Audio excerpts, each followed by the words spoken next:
Door തുറന്ന് അകത്തോട്ട് കയറിയപ്പോഴേ കണ്ടോ കാർപ്പറ്റൊക്കെ മാറിക്കിടക്കുന്നേ. അതിൻ്റെ അർത്ഥം നമ്മുടെ വീട്ടിൽ നല്ല ഗാട്ടാഗുസ്തി നടന്നിട്ടുണ്ട് രണ്ടവന്മാരും തമ്മിൽ. പക്ഷെ ലക്ഷണശാസ്ത്രം വെച്ച് നോക്കിയിട്ട് വലിയ ഗുസ്തി നടന്നിട്ടില്ല. അല്ല, ഇതൊന്നും അല്ല അവസ്ഥ.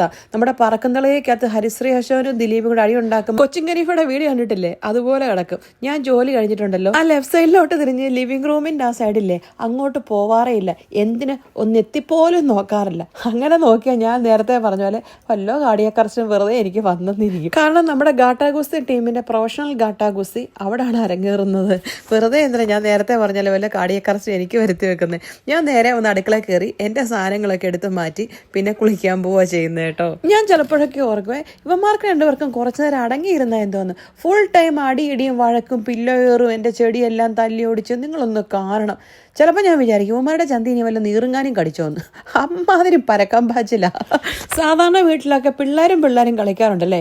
ഈ അപ്പനും മകനും കിടന്ന് ഇമ്മാതിരി ഗാട്ടാഗുസ്തി കാണിക്കുന്നത് ഇവിടെ മാത്രമേ ഉള്ളെന്നാ തോന്നുന്നത്. ഈ ജസ്റ്റ് ആണല്ലോ പുറത്തിറങ്ങിയ ഒരു മനുഷ്യനോട് മിണ്ടുകാലത്തെന്ന് ഓർക്കുമ്പോഴാണ് എനിക്ക് അത്ഭുതം. പിന്നെ ഇപ്പോൾ വീട് കിടക്കുന്ന കണ്ടിട്ട് നിങ്ങൾ ചിന്തിക്കരുത്, ഓ വലിയ കുഴപ്പമില്ലല്ലോ, വലുതായിട്ട് വൃത്തികേടാക്കിയിട്ടില്ലല്ലോ എന്ന്. അതുകൊണ്ടൊന്നും അല്ല.